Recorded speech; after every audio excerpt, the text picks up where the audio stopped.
3 y 7 minutos, nuestro viaje a la nostalgia continúa con sonidos, con documentos. Terminábamos la segunda hora del programa con esa plaza de toros luminosa aparecida en los Monegros que se elevaba y un grupo de militares eran testigos asombrados de la presencia física de algo que eran los ovnis. Sin embargo, en la tertulia de siempre y fuera, lo decíamos, era un momento en que ya el asunto estaba de capa caída y sin embargo también Televisión Española decide ponerse en marcha. Casos, historias, el milagro de la tecnología, amigos. Al tiempo que yo comentaba la filosofía de ellos, Diego nos hablaba de la época, Carmen en el ordenador tenía directamente la cabecera de ellos. Totalmente. Una especie de neón azul que podía ser de cualquier cosa menos de un programa de televisión, muy ochentera.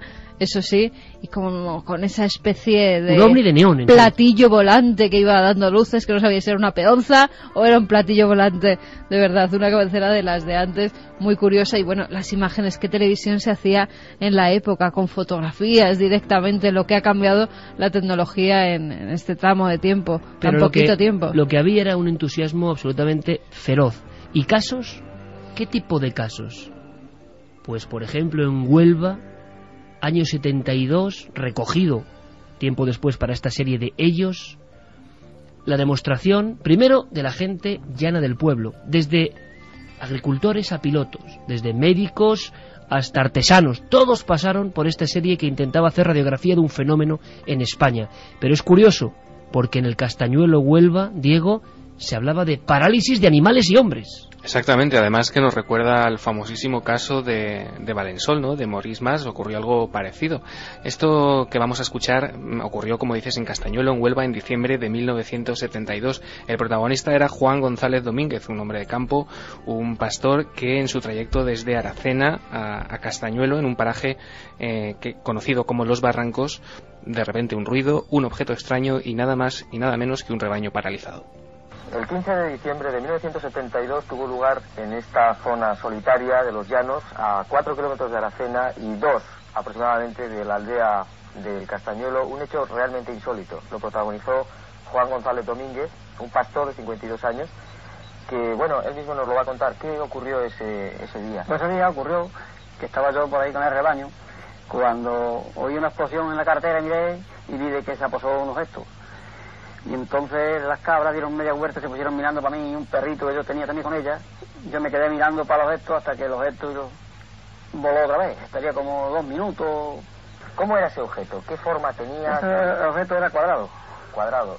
¿Y qué altura? Tendría sobre 3 metros. Sí. ¿Y se posó exactamente dónde? Donde allí en la curvita aquella. Ahí en la curvita. ¿Y qué? Dice usted que quedaron como paralizados. Sí, me dieron media vuelta, se quedaron quietas todas, como si una cosa como aletargada. Paralizada, ¿sí?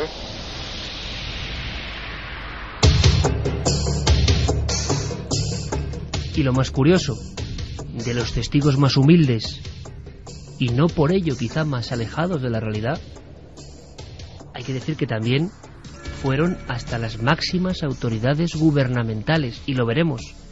Creo que la serie Ellos entrevistó a personas del ámbito militar, a personas de la oposición que habían hecho interpelaciones parlamentarias del asunto OVNI en España y que no habían hablado nunca ante las cámaras. Por ejemplo, pilotos.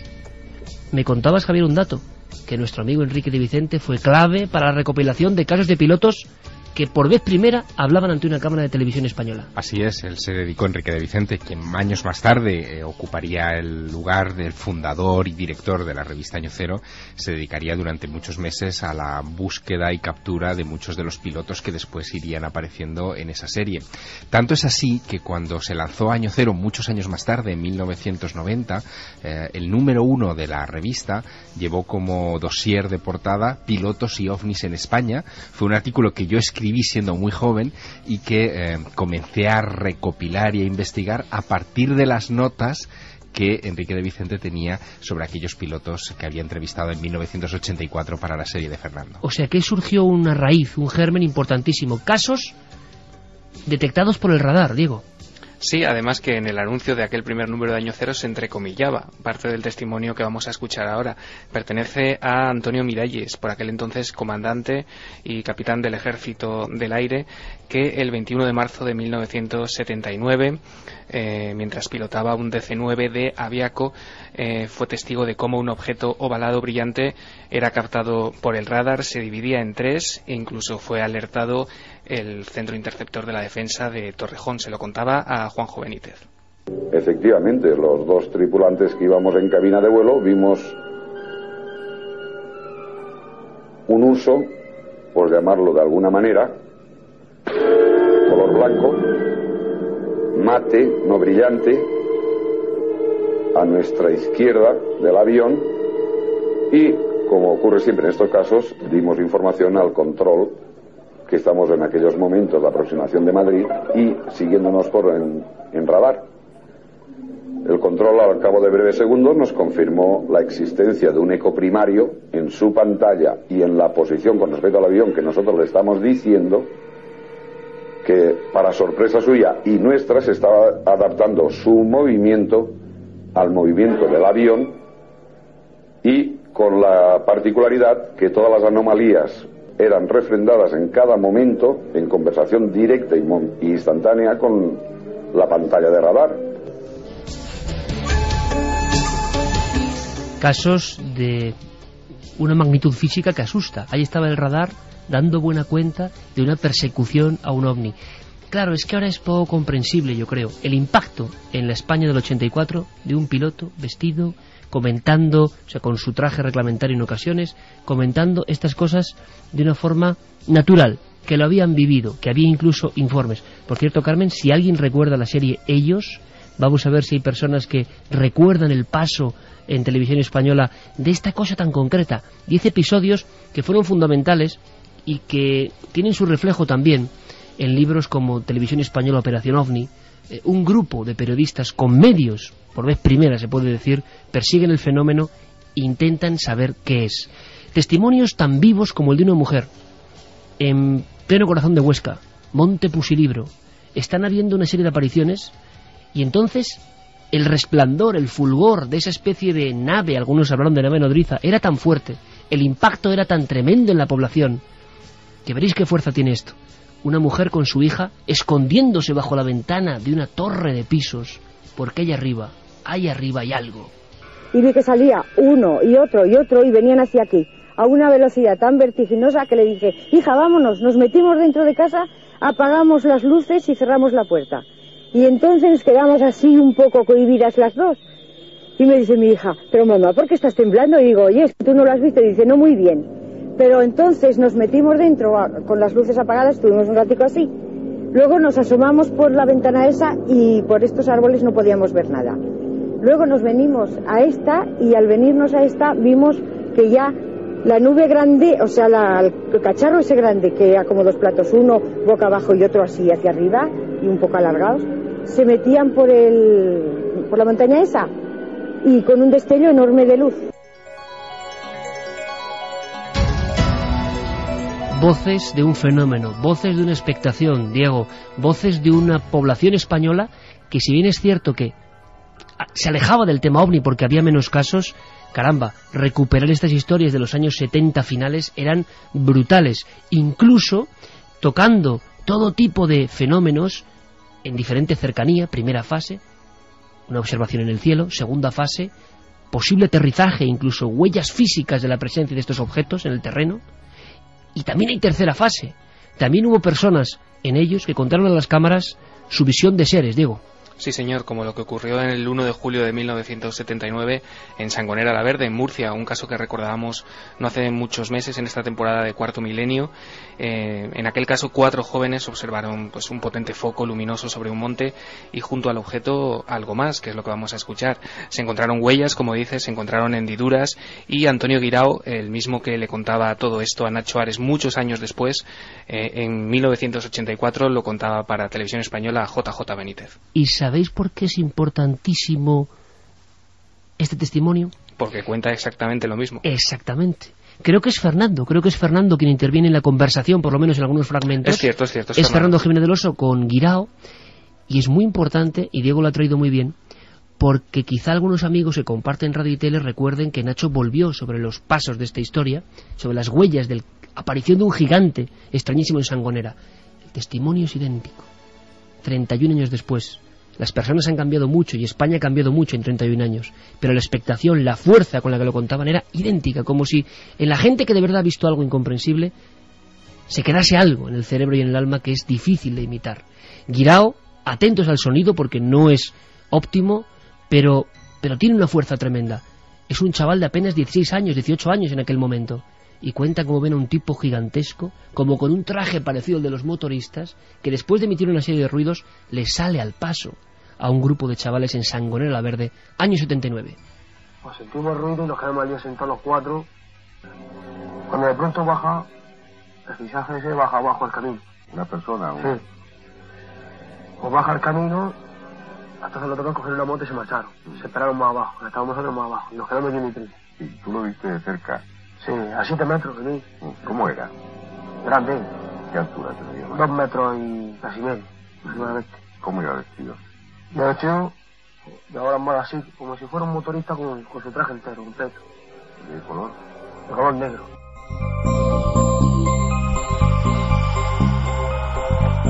Yo no sé vosotros, compañeros, Carmen, Santi, ver un testimonio y que es un calco de lo que repiten ahora 31 años después, yo creo que impresiona, porque aparentemente es un absurdo. Pero no sé qué opináis, porque a mí de verdad esto me deja, no ha cambiado apenas nada el testimonio. Yo creo que tiene que ver con el impacto emocional de lo que vieron, y eso nos lo encontramos no solamente en el caso de Sangonera la Verde, sino cada vez que reencuestamos uno de estos casos importantes, incluso los pilotos, que antes escuchábamos el testimonio de alguno de ellos, cuando años después son reencuestados, son reentrevistados, vuelven a contarlo con la misma estupefacción que lo narraron por primera vez, porque es algo único en sus vidas. No todos los días uno se encuentra con un gigante en Sangonera la Verde, ni con un objeto volante no identificado en el morro del avión, ni se enfrenta a la censura militar, ni a las 1001 facetas que presenta el misterio de los ovnis. ¿Hay personas que recuerdan esta serie? Por el momento no. Pocas. Parece que tenemos público muy joven esta noche porque yo tampoco me acuerdo, quizá, yo no sabía ni que existía. Para refrescar memoria, quizá habría que matizar que ellos fue una especie de subserie dentro de La Puerta del Misterio, que se emitía entonces en la segunda cadena, en el UHF. Es verdad, dentro del programa había una sección que era un pequeño programa y que contaba cosas tan increíbles como un caso muy querido, por cierto, para nosotros, porque es un caso de impredecibles consecuencias físicas. Terror en una familia, hora de la siesta, soledad en una dehesa, y de repente llega una especie de embudo de fuego, de embudo de la destrucción. Las primeras imágenes, los primeros testimonios surgieron en ellos, Diego. Sí, además es que es un caso alucinante, uno de los más impresionantes, ¿no?, de los que hemos tenido noticia. Ocurría el 6 de septiembre de 1980 en Torrejoncillo, en Cáceres, en la finca Cuatro Cuartos, custodiada por la familia Salgado. Aquel día se escucha un estruendo y de repente aparece un fenómeno devastador, una especie de torbellino de fuego. La primera noticia a nivel nacional la da el corresponsal de Radio Nacional de España en Coria, Pedro José Yerpes, y el equipo de Fernando Jiménez del Oso se acerca hasta Torrejoncillo para entrevistar a los testigos que cuentan su vivencia a las cámaras. Saturnino Mendoza, reportero en aquel momento, colaborador del programa, casi después de ocurridos los hechos, está recorriendo una finca que ha sido aniquilada por un objeto de extrañas dimensiones y extraño comportamiento. Hay animales quemados, habrá un informe de la Guardia Civil, escucharemos fragmentos de los asustados miembros de la familia Salgado, que lo pasaron muy mal con esta historia. Sonaba así en televisión española, con unas imágenes de impacto, animales cocidos realmente en el terreno. Si bien es cierto que a veces los ovnis se muestran como fantasmas inmateriales, en otras ocasiones arrasan medio pueblo a su paso. Por ejemplo, para los habitantes de Torrejoncillo no hay ninguna duda de que los ovnis son un hecho real, físico, y que incluso a veces es conveniente mantenerse a una distancia prudencial de ellos. Más o menos lo que vino a suceder es la extrañeza de una familia que se encuentra completamente tranquila y tras oír un enorme ruido sale y se encuentra con un fenómeno totalmente desconocido para ellos, como podría ser una enorme llama de fuego, que ellos la describían perfectamente como de color del butano, que con un estruendo tremendo comienza a avanzar por la finca y la comienza a incendiar. El fuego salió de allá, aquellos altos, de enfrente del todo. Salió y dio para allá así una vuelta al alto. Cuando vino hacia abajo fue cuando nosotros nos marchamos. Y la gallinita pues estaba aquí y ahí estaba el gallinero y cuando vinimos estaba ahí la fuerza de la gallina, allá atrás toda asfixia. Los excrementos de animales acusados por una extraña radiación y un gato que saltaría a la prensa con las orejas completamente quemadas y un aspecto totalmente lamentable. Esto es, de una manera muy breve, algunos de los pequeños daños y del caos que sufrió esta finca en aquel 6 de septiembre del año 80. Pura historia de los ovnis españoles. Un equipo de televisión durante varios meses recorre caminos, entrevista personas, se acerca a un fenómeno incomprensible. Llevan el fenómeno al Congreso de los Diputados y es increíble, pero Mújica es entrevistado por las cámaras de ellos y habla del fenómeno ovni sin tapujos. También tuvo que ser un impacto. Sí, lo que ocurrió fue que Enrique Mújica dirigió en el Congreso de los Diputados una serie de preguntas al ministro de Defensa de aquel entonces, Rodríguez Saúl, para que fueran respondidas, ¿no?, por medio de una comisión investigadora con objeto de esclarecer el motivo por el cual se produjo en la noche del 11 de noviembre de 1979, yo creo que con esa fecha ya todo el mundo lo sabe, el famosísimo incidente Manises. Como dices, Enrique Mújica habló para las cámaras de televisión española y contaba, bueno, que una de sus preocupaciones era saber por qué la seguridad del espacio aéreo español estaba siendo cuanto menos violado. Bueno, pues escuchad, amigos, en la oposición, en el Congreso español, los ovnis. Y el representante de esa interpelación, de esa pregunta al gobierno de la UCE de entonces, que habla con esta fuerza ante las cámaras.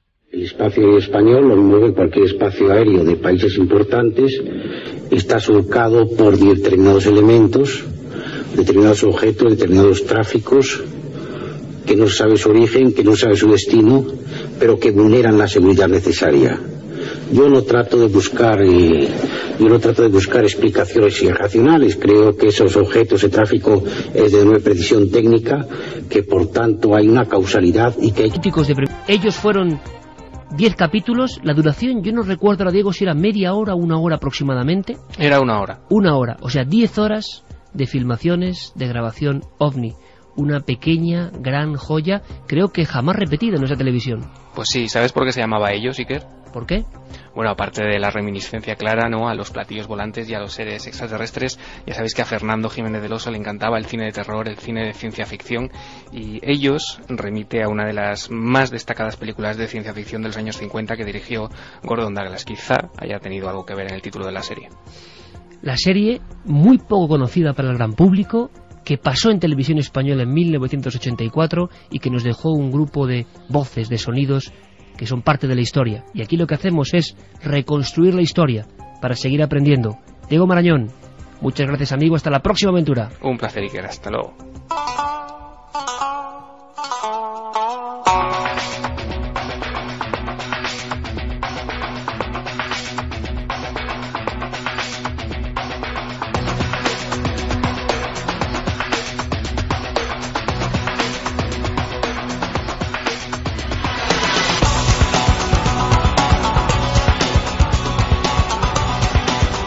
Por cierto que los ovnis no han muerto, no se han marchado. Hay noticias, yo no sé si habrá que contrastar o no porque surgen en teletipos, pero hay un cierto escándalo en Argentina, si no me equivoco, con una foto ovni. En Santa Fe, eso es.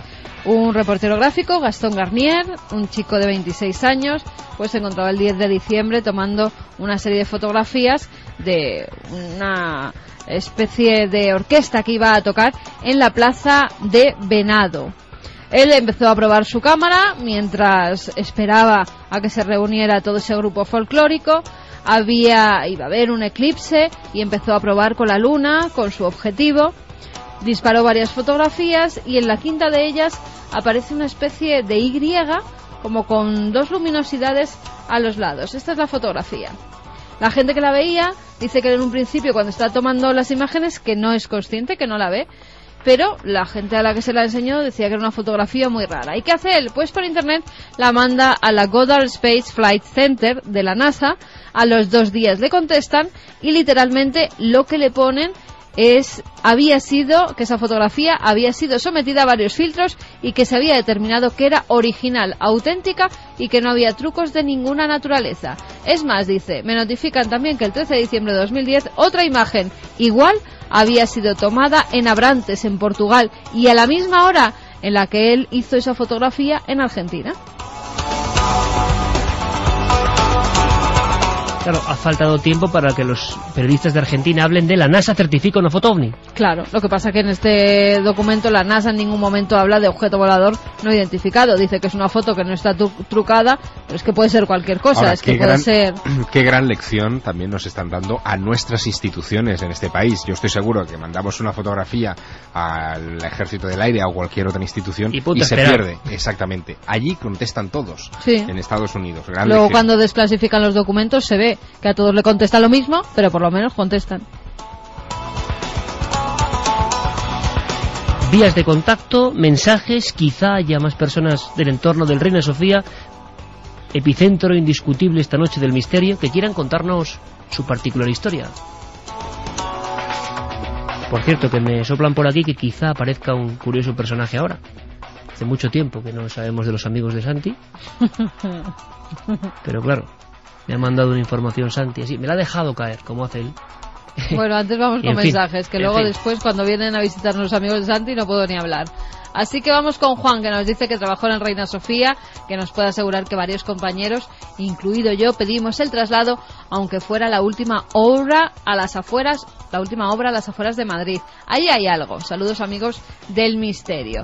En el 90 fue una exposición en el Reina Sofía y me marché a los 5 minutos. Escuchaba gritar a un hombre el nombre Atanasio, pero no vi a nadie gritar. Atanasio. Santiago de la Cruz nos dice: hola amigos de Milenio 3, hace algún tiempo estuve en el museo y tal como entré sentí algo muy extraño, como un frío que me recorría la espalda. No vi nada fuera de lo normal, pero sí es verdad que sentí algo muy extraño. De hecho no me acuerdo ni lo que vimos en la visita, pero me encontré mucho mejor cuando salimos de allí. ¿Casualidad? No sé, pero cuando tantas personas hablan de cosas similares, por algo será. Con ese historión de hace 400 años puede aparecerse cualquier fenómeno, no trabajar allí por nada del mundo, nos decía Manolo, que es vigilante. José Luis Abad, el Reina Sofía es el edificio insignia de la parapsicología española. Su historia es nuestro misterio. El alma del edificio está impregnado de su pasado atroz. Siempre perdurarán sus lamentos.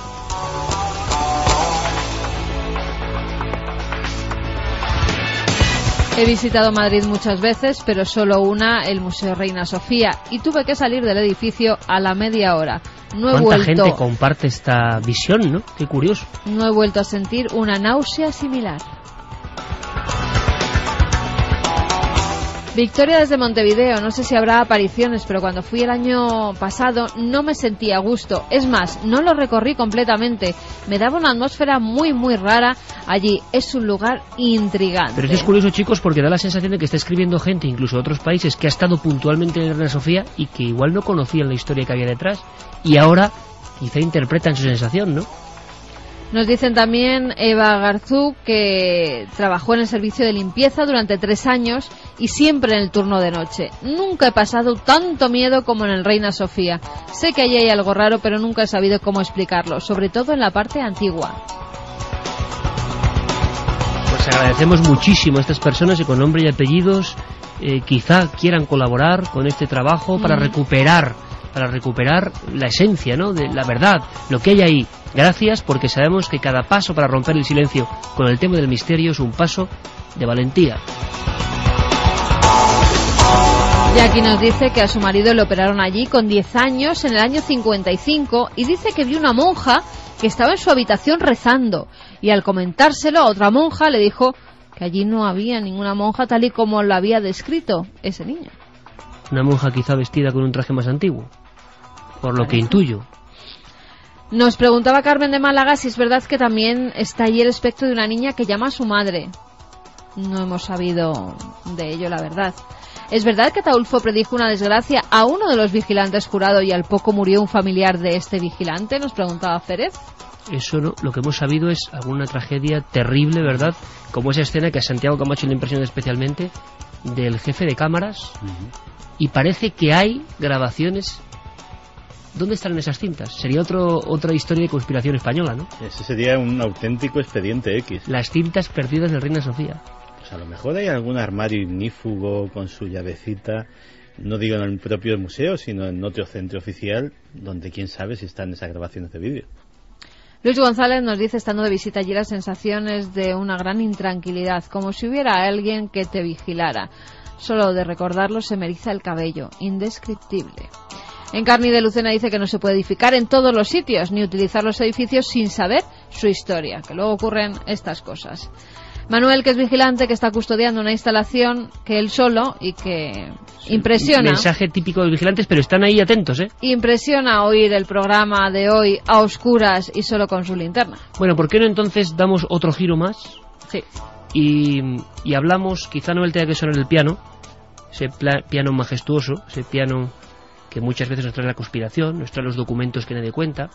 Está gente preparando varias cosas, algunas que tienen que ver con la crisis, por cierto. Hay muchas teorías de quién ha originado la crisis y por qué. Si es algo artificial, si a alguien le interesa a nivel global. Está trabajando Santi en muchas cosas, incluso tienen que ver con los alimentos. Todo bastante miedo, ¿eh? En fin, las noticias paralelas de Santiago Camacho. Pero hacía mucho tiempo que no llegaban aquí estos personajes, los amigos de Santi Camacho. Es una sección, tengo que recordarlo, porque hace mucho, como digo, que no pasan por este estudio 1 de la cadena SER. Son amigos que, primero, han hecho libros, han hecho trabajos, han sido aceptados, han tenido incluso cierto éxito, pero lo que sería la bizarrez de sus postulados nos impresiona, ¿no? Son cosas tan increíbles, es como el último salto mortal en teorías de la conspiración. Santi me dejaba caer algo. Lo he dicho antes, me quedé boquiabierto. Y es momento de que lo sepamos. Hay un nuevo amigo, casi llamando a las puertas de la radio.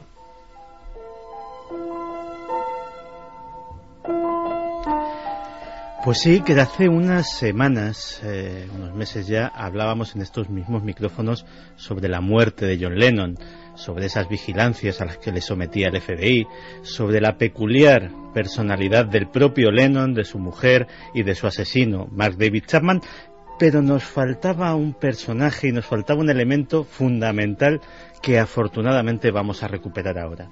Y es que no habíamos contado con Steven Lightfoot.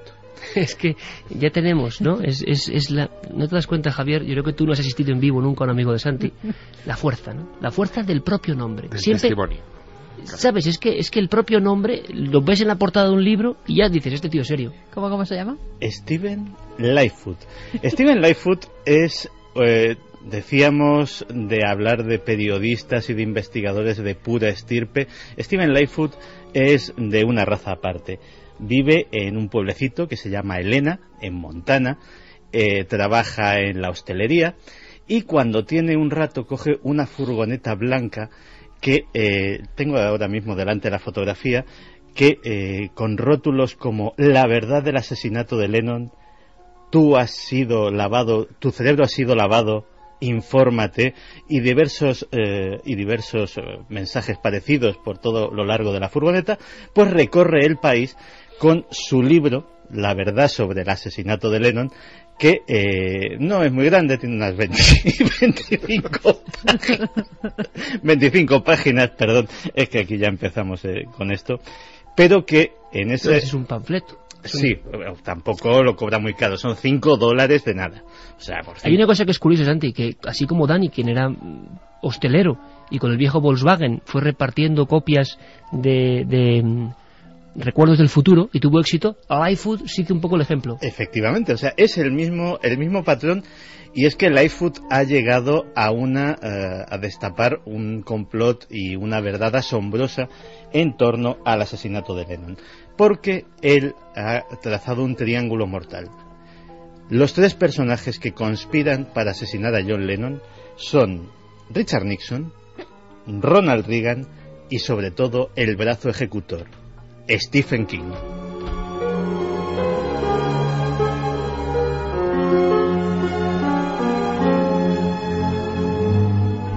A mí cuando me soltaste la bomba, yo inmediatamente tracé en mi mente una foto de Mark David Chapman y otra de Stephen.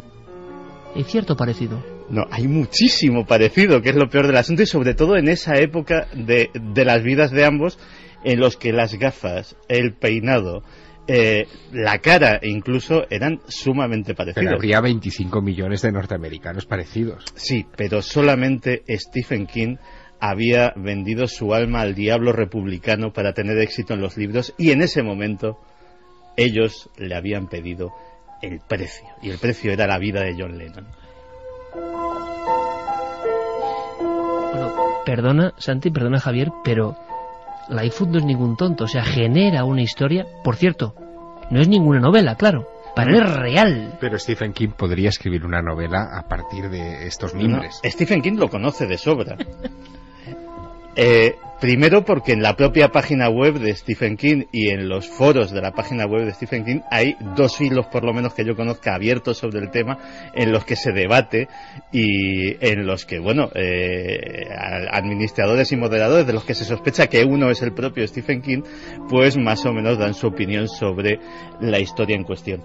Pero sigamos desarrollando esta magistral investigación. ¿Tú te acuerdas de la famosa fotografía en la cual Mark David Chapman le está pidiendo horas antes de asesinar a John Lennon? No es Mark David Chapman. Ese es Stephen King, precisamente. Esa fotografía, además, es tomada a propósito para incriminar al propio Chapman.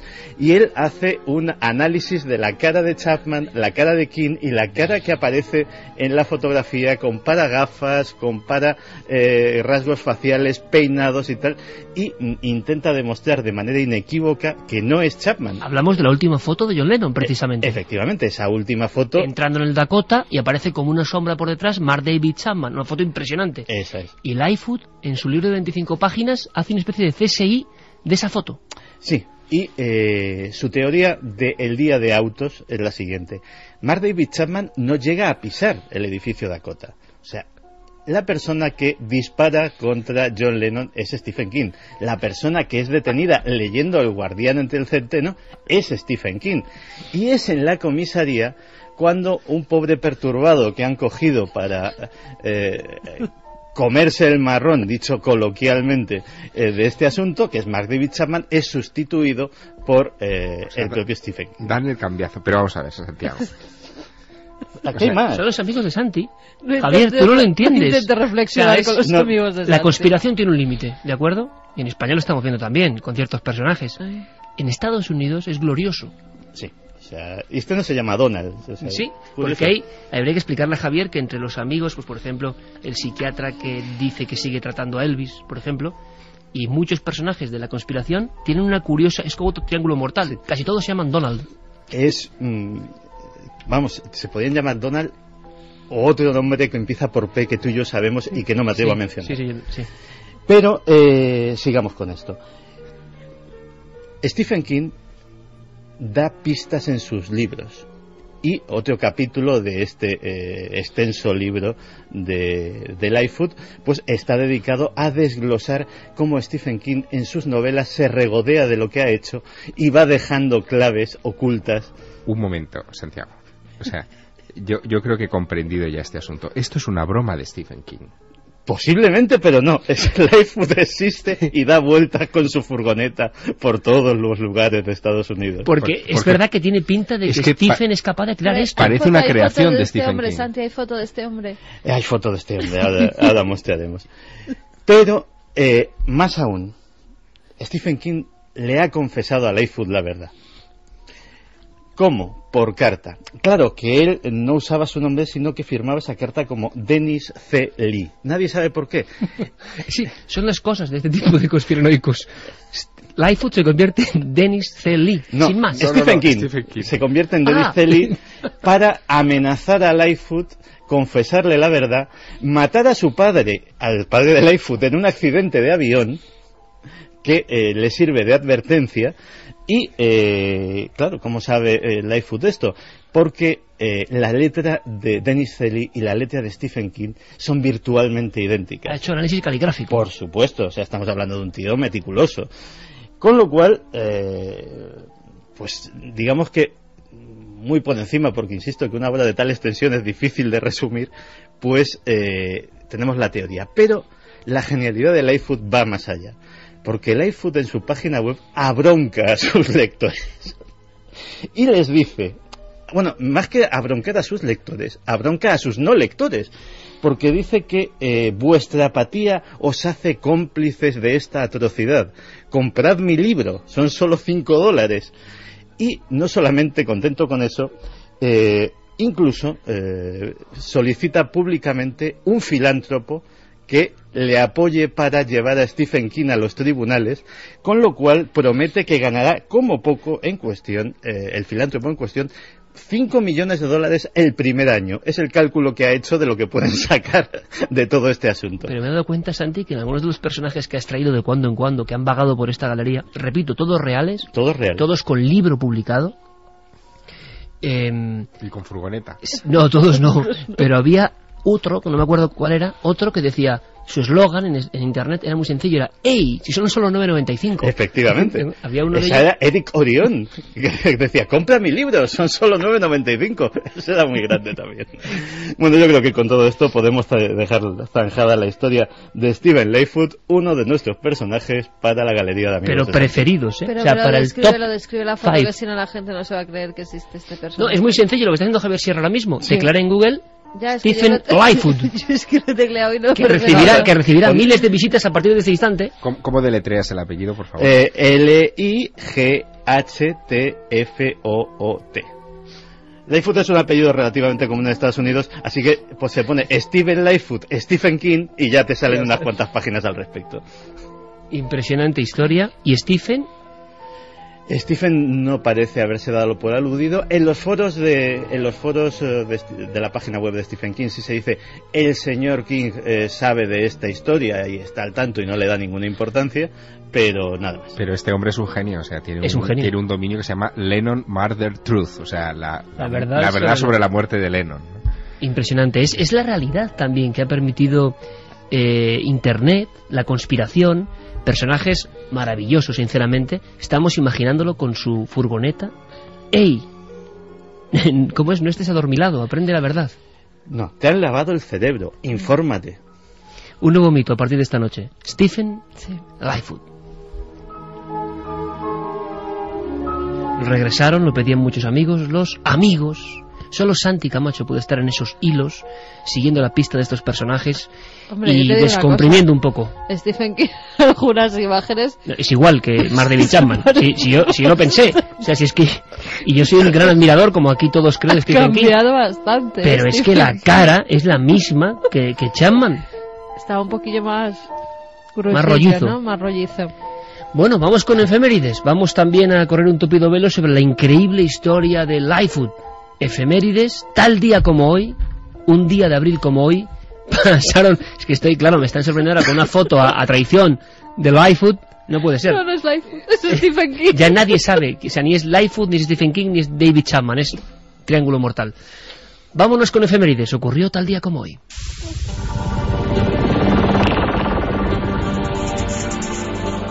...17 de abril de 1624... ...la Beata Mariana de Jesús muere en Madrid... Desde entonces su cuerpo permanece incorrupto en el convento de Don Juan de Alarcón.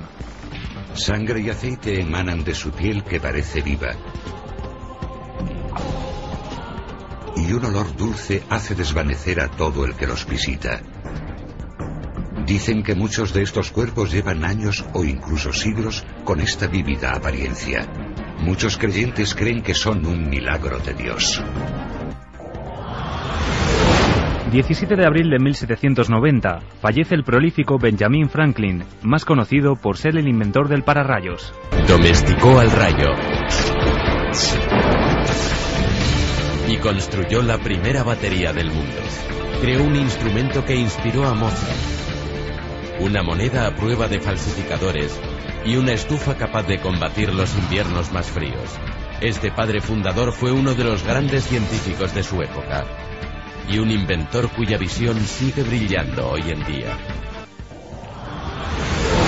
17 de abril de 1912. La prensa especializada se hace eco de un insólito hecho. Se produce un eclipse solar total, tan solo unos días después del hundimiento del Titanic. Que aquellos que han tenido la oportunidad de ver un eclipse total, la impresión que le queda a uno es una impresión inolvidable, porque son fenómenos que desde luego suscitaron siempre una enorme curiosidad entre la gente, en algunos casos porque presagiaban desde luego acontecimientos, en unos casos positivos, en otros negativos, y la historia nos riega con numerosas historias vinculadas a estos acontecimientos astronómicos notables. 17 de abril de 2007. 33 personas mueren en Virginia Tech. El autor de la masacre fue el surcoreano Cho Seung-hui. Tuvisteis cientos y billones de oportunidades y formas para evitar lo ocurrido hoy, pero decidisteis derramar mi sangre. Me obligasteis y solo me disteis una opción. La decisión fue vuestra. Ahora tenéis sangre en vuestras manos que nunca se limpiará. 17 de abril de 2003, la efeméride de Milenio 3. La nave del misterio realizaba un repaso por algunos de los grandes enigmas de la Iglesia, entre ellos la antigua película del padre Manuel Soria. Aquello era increíble. Vimos una película donde con un prólogo de sacerdote de Manuel Soria, donde nos explicaba un poquito la vida de una persona que yo jamás he oído hablar de ella, la Madre María Luisa. Pues una película donde se veían hechos increíbles, hechos que hoy en día pues no se ven, y que pues son, por ejemplo, los estigmas de una señora que está tumbada en la cama, que está sangrando, una llaga impresionante en el costado, donde incluso uno de los testigos que estaban allí presenciando las escenas pues llega a colocar la mano dentro de la llaga. Y pues puedo contar más cosas porque nunca antes habías estado tan cerca de lo desconocido. Milenio 3, Cadena SER. Que siempre cuando llega la Semana Santa pasan estas historias, estos acontecimientos, estos hallazgos. Se vuelve a hablar, porque el año pasado ya ocurrió, de los clavos de Jesús.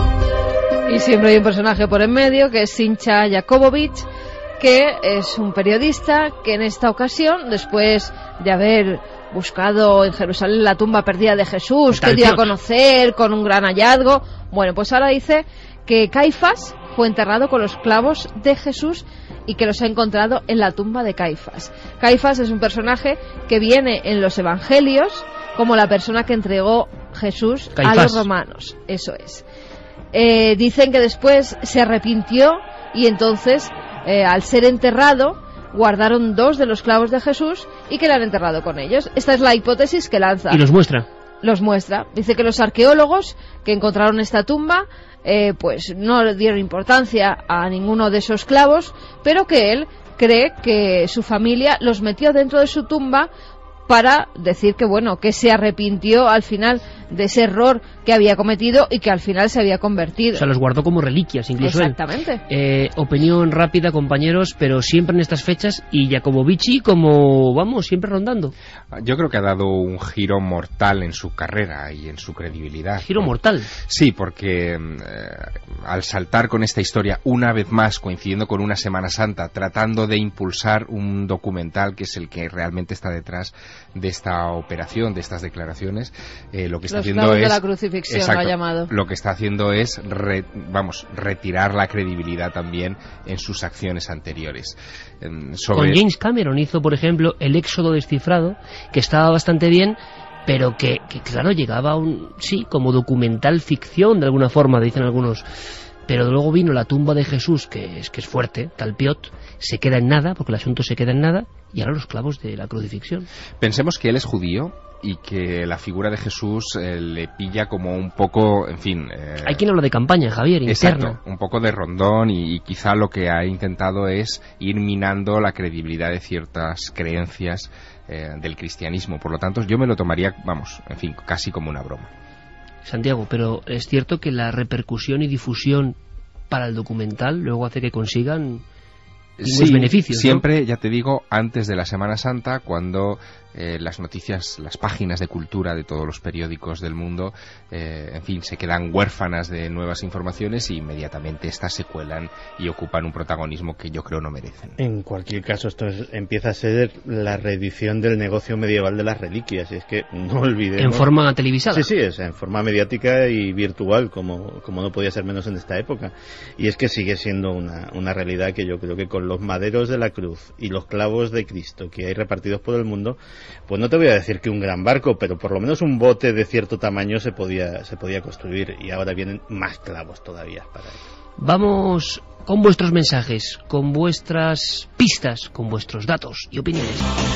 Vamos con los ganadores de ese libro de Juan Rada, que os va a enviar dedicado.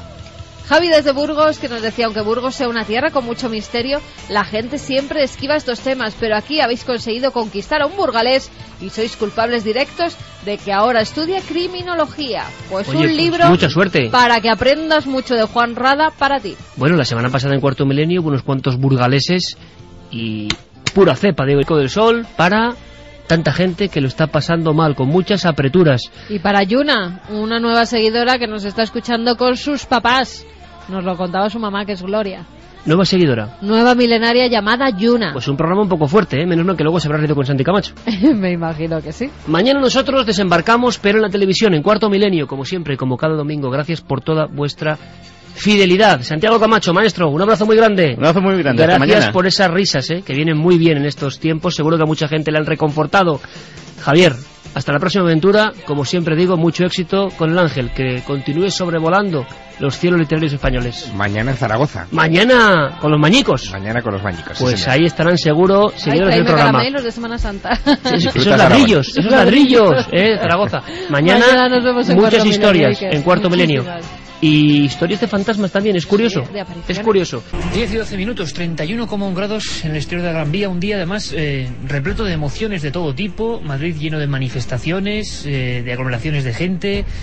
Y también noticias, como habéis escuchado a los compañeros de los servicios informativos, realmente importantes, realmente dignas de ser reseñadas. Nosotros, por eso mismo, porque vamos a intentar por lo menos un poquito de calma al asunto, un poquito de viaje incluso, no a la actualidad que está tan candente, sino al pasado, lo que os proponemos es, bueno, pues unas cuantas viñetas de la historia, si me permitís la palabra. Sabéis que Milenio 3 tiene dos facciones bastante diferenciadas. Una que se encarga de aquello que dicen misterio, aunque eso es muy amplio, y otra que se llama historia.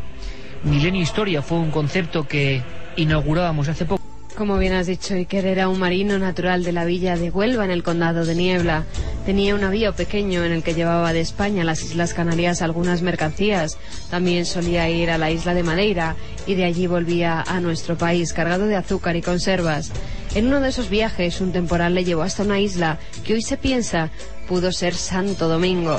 Cogieron algunos víveres y después de varios días en los que Alonso escribió en su diario todo lo que había visto en aquellas tierras desconocidas, emprendieron el viaje de vuelta. Al no saber el camino, durante el regreso murieron muchos de los marineros que le acompañaban y Alonso llegó muy enfermo a tierra. Cristóbal le acogió en su casa y Sánchez de Huelva le reveló el descubrimiento de un nuevo mundo e incluso, según dicen algunos historiadores, le dio unos mapas donde le decía cómo llegar a esas tierras tan lejanas.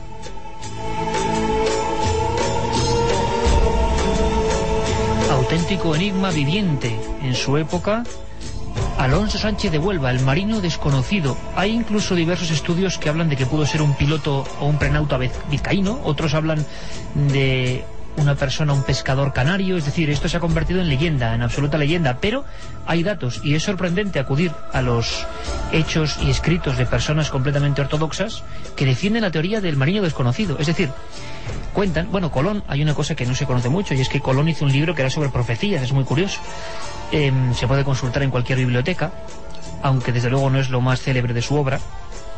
Y cuentan que sus propios marinos, y se cuenta en la crónica del descubrimiento, en los diversos viajes, estaban asombrados con Colón, le creían un semidios porque resulta que adivinaba cosas que nadie conocía. Todo eso estaba envuelto de una pátina de gran misterio. ¿Tenía Colón una información privilegiada, como se dice hoy en día? Bueno, pues el equipo de producción de la cadena SER, y con guión de este vuestro amigo Iker Jiménez, intentamos escenificar, como hacemos en Milenio y en Milenio Historia especialmente, viajar en el tiempo para saber qué pudo ocurrir. Esta es una historia con nombres, apellidos y documentos reales. Una historia que vais a poder vivir y que titulamos El Prenauta.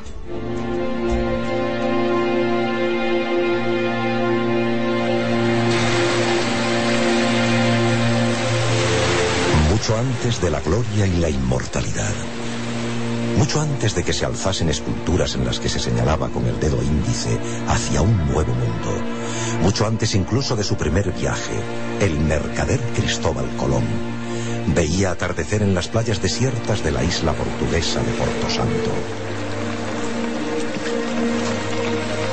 En no pocas ocasiones habían arribado hasta las rocas maderos con extrañas inscripciones y troncos primorosamente tallados por manos desconocidas. En una ocasión incluso llegó un cadáver de aspecto misterioso. ¿Qué es eso? Parece un cadáver. No, no parece. Es un cadáver. Apártense. Solo lo están acercando a la playa. Apártense, he dicho. Dios mío, es horrible. ¿Qué opina, doctor? Este hombre lleva muerto mucho tiempo. Tiene la carne podrida. Sí. Este cadáver habrá pasado semanas o incluso meses a la deriva. Pero mire, doctor, fíjese en el rostro. No parece un cristiano. ¿Tal vez un chino? ¿Quizá un hindú? Cierto es, don Cristóbal, que este individuo llega de muy lejos. Y esta tez tan oscura, esta cara ancha y sin barba, no sé qué pensar. En fin, ayúdeme, sostenga esta tenaza un momento. Tengo que perforar por aquí.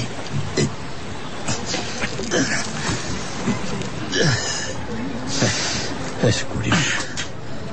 Las alimañas marinas han respetado las entrañas. Sin duda, lleva mucho tiempo siendo transportado por las corrientes y se ha conservado magníficamente por dentro. Eso parece. Ordenaré que le den sepultura de inmediato. Sucesos como este habían despertado desde hacía tiempo la imaginación y las ansias de Colón. ¿De dónde procedían aquellas visitas? ¿Acaso había tierras fuera de los mapas conocidos y al otro lado del mar tenebroso? En la taberna, al caer la noche, los marinos siempre le hablaban en los mismos términos, fascinados, se diría que casi embrujados por una posibilidad digna de la leyenda. Le doy mi palabra de que hace un mes, viajando como piloto del rey, recogí un madero de embarcación que los vientos traían de Oriente. Por lo tanto, aquello procedía de tierras existentes hacia el oeste. Y eso es tan verdad como esta jarra de vino. Yo mismo, hace ya 15 años, pude ver en la misma zona unos barcos lejanos que transportaban cañas gruesas. Unas cañas andadas que flotaban en el agua y que nunca aquí se han visto. A lo lejos, en la cubierta, allí a esa gente de menuda estatura y la piel tostada, sin barba, como el desgraciado que llegó al atardecer hasta la playa. ¿Y cómo no fue hacia ellos, amigo Pedro? Quité. Se alejaron a gran velocidad. A lo peor, temerosos de mi navío. Se fueron delante de mis ojos rumbo al oeste. La obsesión de Colón, extraída quizá de algunos libros prohibidos que había podido consultar en Italia, era viajar al este por el oeste, inaugurando una ruta jamás explorada a través del océano. Una vía prohibida que demostrase la posibilidad de llegar a la tierra de las grandes riquezas, a una parte desconocida del inmenso continente asiático que ya intuyó Marco Polo. ¡Don Cristóbal! ¡Don Cristóbal, tiene que venir! Una barcaza se ha estampado contra el espigón. Hay varios muertos. ¡Rápido, don Cristóbal! Apenas había comenzado el mes de marzo de 1479, cuando un accidente aparentemente fortuito iba a cambiar de raíz la vida de Colón, y quién sabe si de la propia historia de la humanidad. Por favor, no puedo hacerlo solo. Ayúdame con el herido. Cuidado al cogerlo. Sí, Dios. Tranquilícese. Dios, tiene la pierna tronzada con el madero. A ver, tiren por aquí. Pero mucho cuidado, por aquí, despacio. Atento con la cabeza. Con cuidado. Vamos. Era el único superviviente de aquella embarcación que también venía arrastrada desde el oeste. Quizá por esa circunstancia, el almirante asistió intrigado y en silencio a la escena. El doctor y un grupo de muchachos arrastraron hasta la orilla a un hombre barbado, vestido con una especie de túnica de lino blanco. ¡Dios! ¡Ayuda! ¡Ayuda! ¡Ayuda! Los paños que le cubrían estaban llenos de sangre muy oscura y su aliento era fétido. Por unos días, la isla se volcó con el inesperado visitante, que fue acomodado en la casa de Colón. Todo el cuerpo estaba lleno de bubas y costras de aspecto siniestro. A decir verdad, nadie apostaba por la vida del enigmático viajero. No se lleve a engaño. No puede durar más que unos días. ¿Cuál es su opinión, doctor? Tiene un mal que espero no sea contagioso. Es algo extraño, como si la sangre se le hubiese podrido cual animal muerto a la intemperie. Mi consejo es que no permanezca aquí por más tiempo. Creo que puede ser peligroso y... Basta. Ya le he dicho que este hombre se quedará aquí hasta que Dios le haga la última llamada. Y sepa que ese mal no me inquieta lo más mínimo. Pero, don Cristóbal, ¿realmente cree que un enfermo que agoniza le puede dar información valiosa para sus estudios? Por cierto, esa ropa de lino que lleva debería ser quemada de inmediato. Aquí no se va a quemar nada de ese enviado. ¿Enviado, dice? Sí, enviado del destino. Y en el momento justo. Por el amor de Dios. A ver si este mal propaga la locura y el delirio y ya le está afectando. No. Usted sabe como yo que este hombre y el resto de su tripulación muerta venían de muy lejos, de un lugar donde no puede llegar nadie, a no ser que mi teoría esté en lo cierto. Pero déjese de teorías. Aquí lo único que hay es un piloto castellano, bueno, o vizcaíno o portugués, lleno de llagas y bubas que revientan. Esto puede ser un foco infeccioso maligno para toda la isla. ¿Comprende? Le aseguro que lo que pueda revelar este hombre es mucho más importante que su enfermedad. Además, le noto algo mejor. Me ha cogido confianza e incluso ayer de madrugada me confesó su nombre. ¿Y se puede saber? Sí, se puede saber. Se llama Alonso Sánchez, de Huelva, y ha llegado aquí desde una tierra tan lejana que ni siquiera cabría en nuestros mapas. Y ahora, doctor, si no le importa, déjeme solo.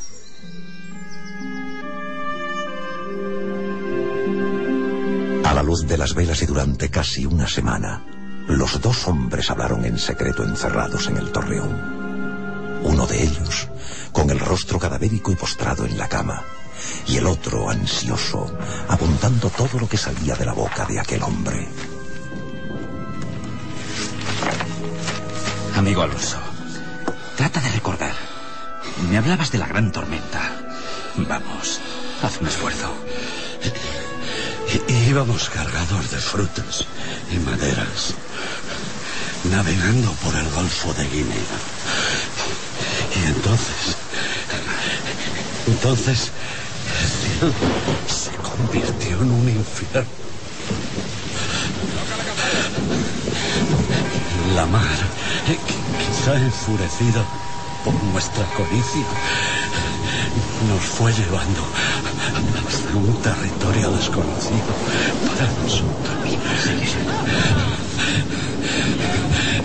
Durante semanas, perdida ya la noción del tiempo, vimos unas rocas gigantes y unos chorros de agua y vegetación.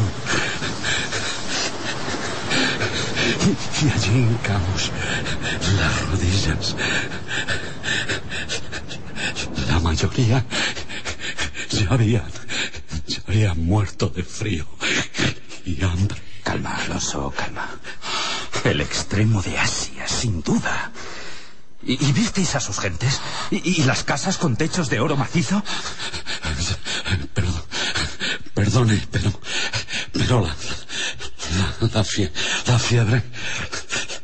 la fiebre otra vez.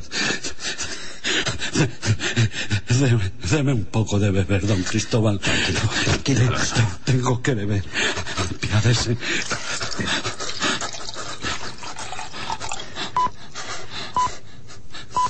Tómala con cuidado. Así, tranquilo. Debes contarme todo con detalle, para que así yo pueda realizar ese mismo viaje. Debes acordarte de todo lo posible, querido Alonso. Ninguno de los dos podía saberlo, pero el mal que aquejaba a aquel prenauta era la sífilis, una enfermedad devastadora que llegó a Europa en 1493 y que afectó a navegantes ilustres como Martín Alonso Pinzón. El piloto onubense había sido contagiado en una tierra remota que describió a Colón con total detalle. Y las mujeres eran amables y cariñosas. Yacían con nosotros y nos consideraban dioses, enviados.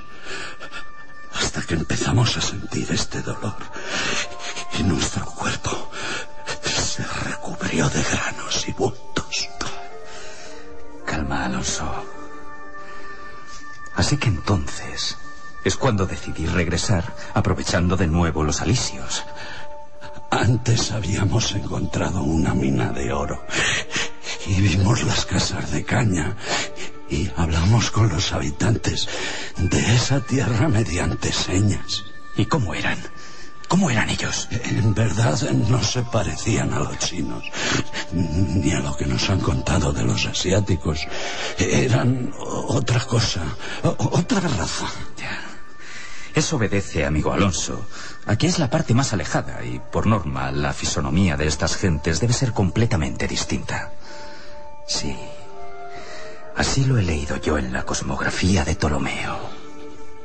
A 750 leguas de las Canarias, siempre a rumbo oeste, encontramos un archipiélago. Unas islas que parecían el mismo paraíso terrenal. Y allí quisimos quedarnos para siempre, hasta que esta maldición, este fuego en las entrañas, esta enfermedad, nos obligó a partir. Calma, Alonso.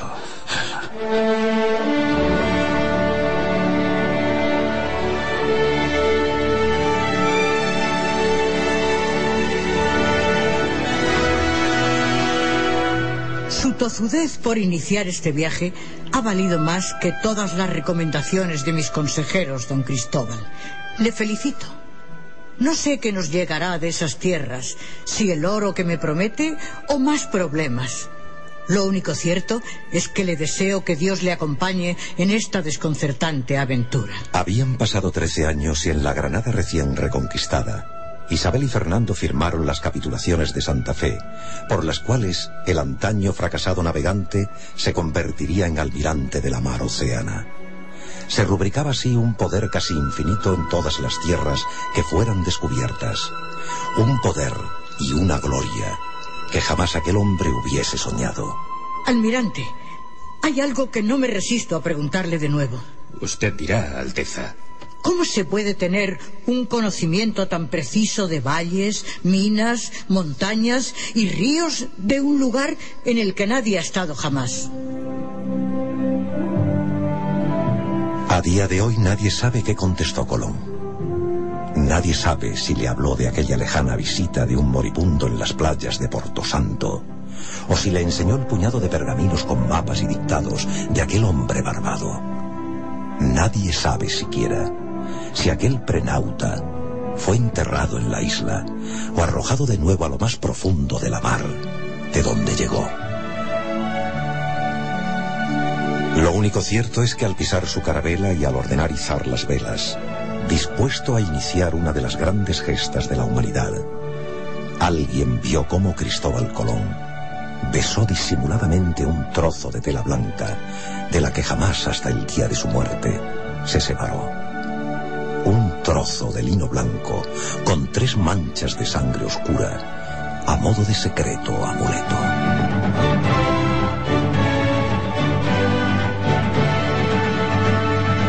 La otra realidad.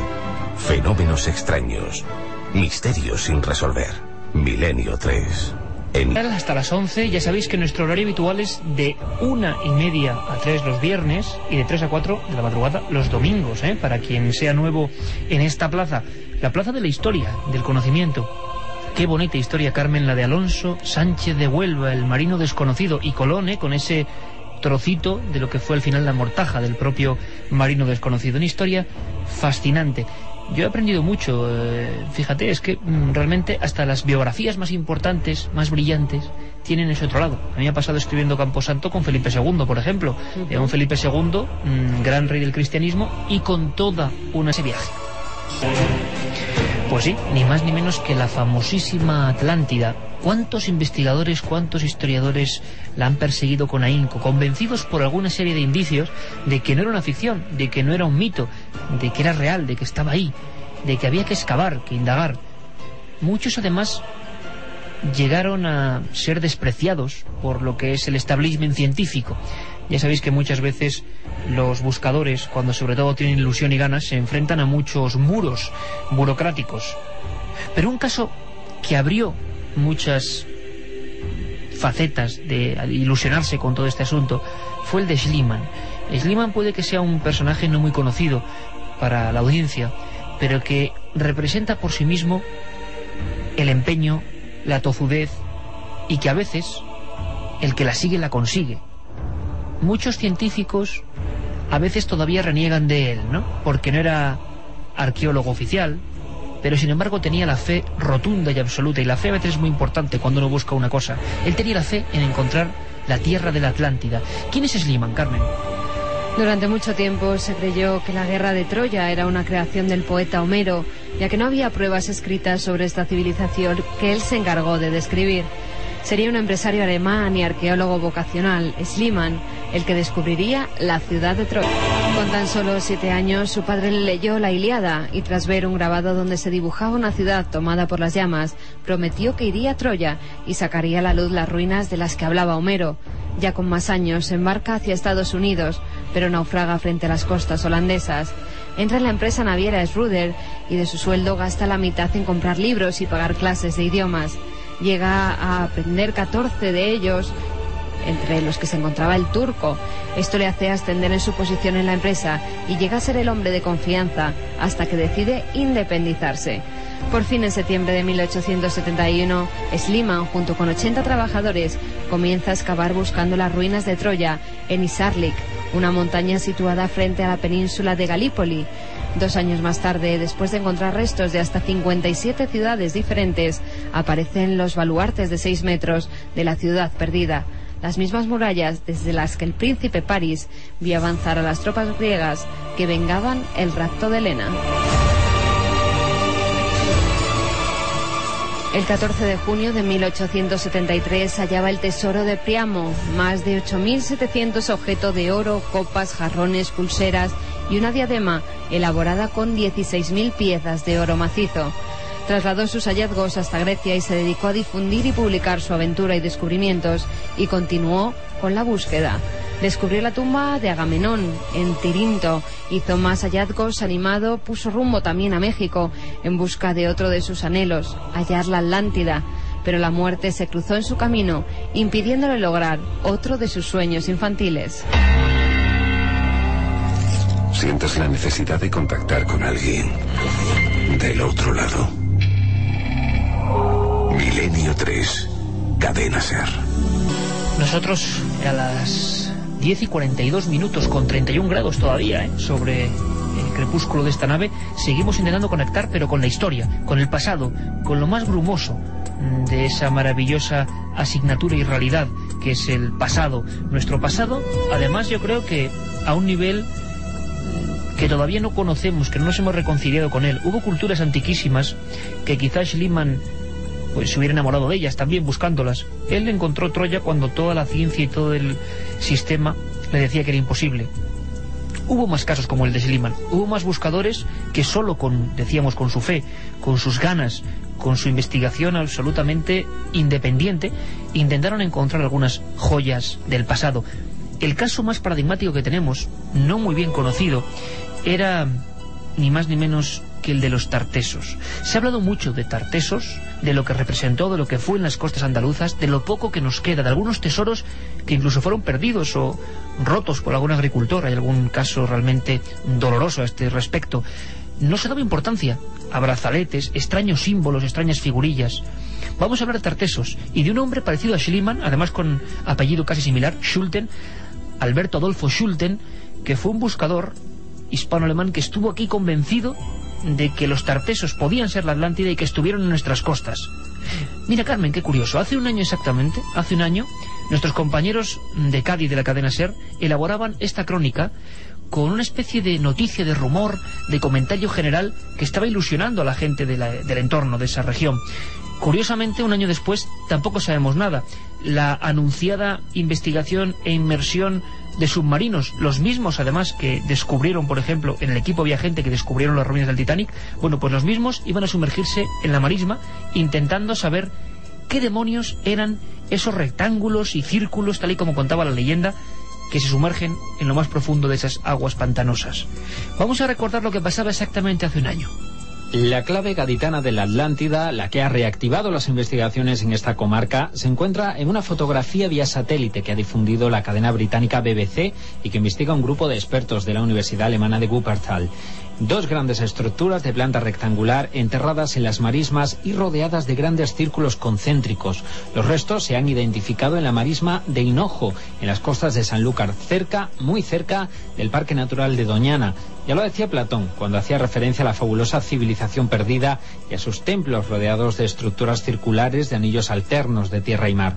Una descripción que parece ajustarse con bastante fidelidad a lo que los científicos alemanes han hallado en Doñana. Javier Lizarzaburú es productor de la BBC en España. Las fotos del satélite coinciden con lo que se sabe que fueron las descripciones hechas por Platón hace más de 2000 años respecto a este misterio de Atlantis, y como tú también dijiste, aparentemente coincide con lo que se llama la zona de marisma de Hinojos. Pero las noticias sobre la ubicación de la Atlántida en la provincia no son nuevas, sino que la leyenda es previa a la aparición de esas fotografías. Incluso los libros sobre los viajes de Colón desde Sanlúcar ya hablaban de la Atlántida. Hace más de 60 años, el director de la Escuela Profesional de Comercio de Cádiz, José Cibeira, explicaba a sus alumnos algunos detalles de una civilización que habría quedado oculta en el triángulo Sanlúcar-Chipiona-Trebujena, como recuerda el costumbrista gaditano Eduardo Lumpié, quien asistía a esas clases. Investigaba mucho menos, no existía tantísimos ordenadores y tantas cosas como hoy hay, ¿no?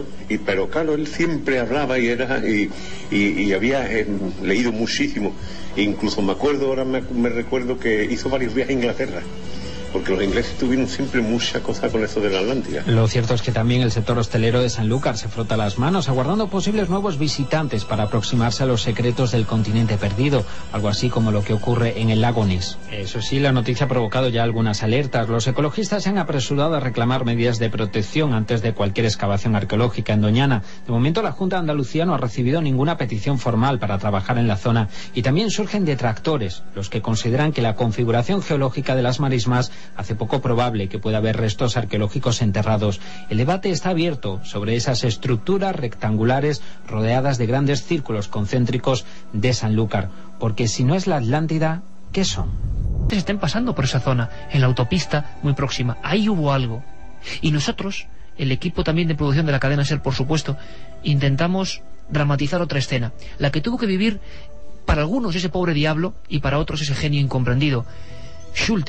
Schulten discutió con todo el mundo, estaba convencido por algunos hallazgos, sobre todo de figurillas, que ahí estaba, ahí donde ahora los satélites indican, estuvo el mundo tartésico, el mundo de la Atlántida.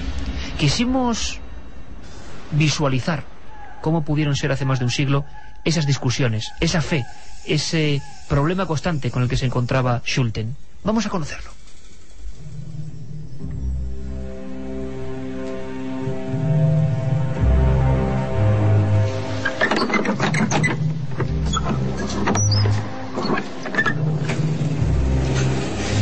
Lo que les voy a mostrar es algo sencillamente asombroso, profesores. Mi última expedición reafirma definitivamente mi vieja teoría de que... Bueno, Schulten, ya estamos como siempre.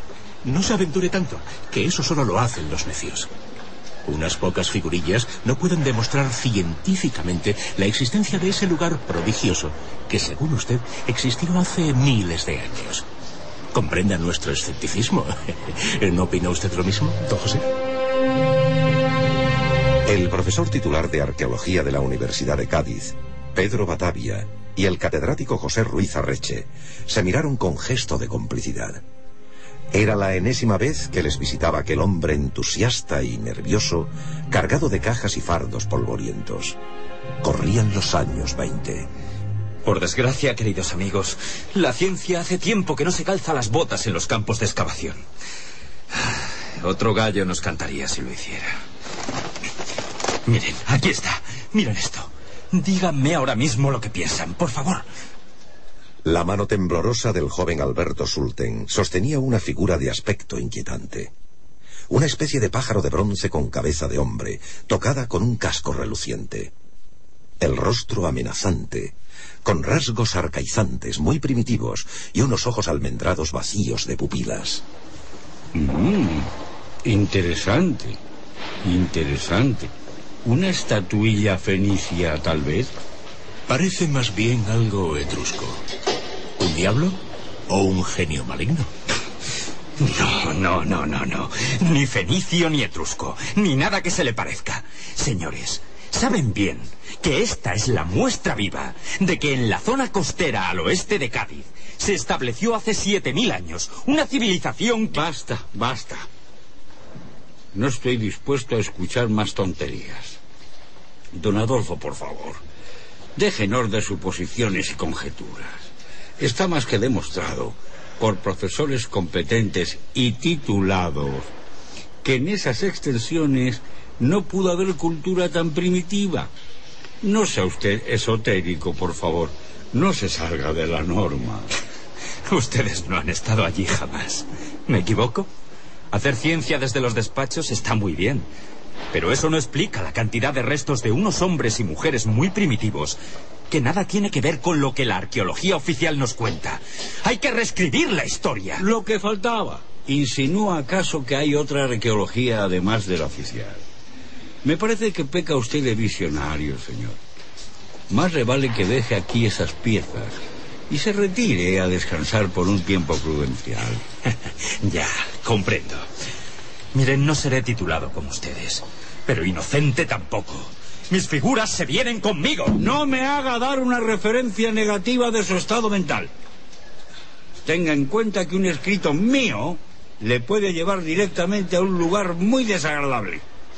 Nosotros catalogaremos sus revolucionarios hallazgos como se merecen. ¡Ni se les ocurra!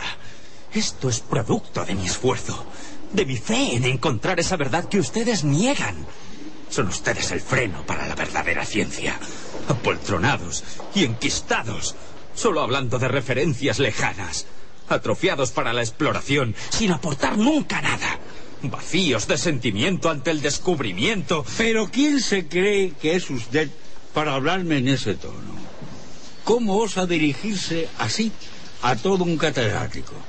A partir de este instante, dé por concluidas todas sus excavaciones en la zona colindante a la marisma. Hubo un mundo perdido aquí mismo, y ustedes no quieren verlo. Pero las pruebas, aquí están, en mis propias manos. Sluten, deje ahora mismo esa caja sobre la mesa. Esta vez ha llegado usted demasiado lejos. ¿Alguacil? Sí, a mi despacho. Venga inmediatamente. Adolfo Sulten fue sacado por la fuerza de la cátedra de arqueología. Arrastrado por los guardias, aún se resistía vociferando y sin separar la vista de su entrañable cubo, repleto de misteriosas figurillas. Aquel que no volvería a tocar jamás. ¡Suélteme! Algún día se descubrirá lo que hoy les dije. La maravillosa isla que fue llamada Atlántida y que tuvimos tan cerca en la tierra de los tartesos. Y ese día, aunque yo ya no esté aquí, será recordado por las generaciones del futuro. ¡No lo olviden, miserables! Tal y como ordenaron los profesores, aquellas estatuillas de mirada perdida quedaron allí, lejos de su legítimo dueño. Algunas tenían formas fantásticas y representaban dioses y demonios, no catalogados hasta el momento. Otras parecían ser fusiones imposibles de hombres y animales. Cuentan los más viejos del lugar que esa misma madrugada alguien las bajó a escondidas hasta lo más profundo de un húmedo sótano, donde acababan siempre todas las piezas, que no encajaban con la lógica. Una habitación oscura repleta de viejas cajas de madera sobre las que se escribía siempre a mano, y en rojo, la misma orden que nadie osaba desobedecer. Prohibido consultar.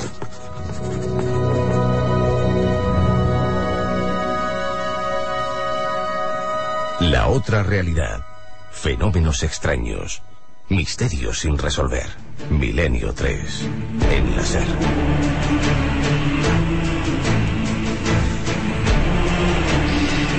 No se puede consultar.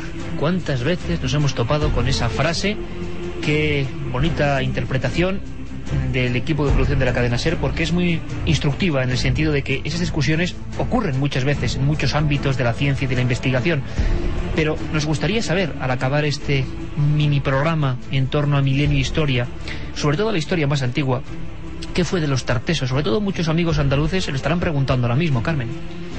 El nombre de Tarsis, del que proviene Tartesos, aparece por primera vez en la Biblia, refiriéndose al país donde los fenicios acudían con sus naves en busca de metales. Se trata de uno de los pueblos más antiguos de la península, que habitaba en la región situada en el occidente de la actual Andalucía y que tuvo por capital a Tartesos. Los romanos la llamaron posteriormente Turdetania. Eran expertos comerciantes, explotaban las minas de oro, plata y bronce, además de grandes orfebres. Según cuentan, los tartesos empleaban un alfabeto que guarda una gran similitud con el íbero. Estrabón, que era un geógrafo griego, afirmaba que poseían innumerables poemas escritos en prosa y que las leyes por las que se regían estaban redactadas en verso. La arqueología ha revelado que los cementerios tartésicos están organizados en túmulos, que son círculos con enterramientos dispuestos alrededor de una tumba principal y cubiertos por un montículo de tierra. Mayoritariamente practicaban el rito de la cremación del cadáver, recibiendo ofrendas de categoría, valor y significado desiguales, según fuese la importancia del difunto. Siempre intentar obtener información, mostrarla de esta manera y que vosotros siempre extraigáis vuestra propia conclusión. La historia tiene muchos vericuetos, muchas aristas, y nosotros hemos intentado, bueno, pues observarlos y aprender de ellos también, porque la historia, no me digas que no, Carmen, de El Prenauta es asombrosa. Alonso Sánchez de Huelva, cuántos tratados generó su figura. Y en un pequeño parque, en Huelva, seguro que muchos oyentes lo conocen, todavía está ahí esa escultura en pie. El Prenauta, el marino desconocido, el que dio información de primera mano a don Cristóbal Colón. Apasionante. Nosotros, en futuros especiales, seguiremos indagando en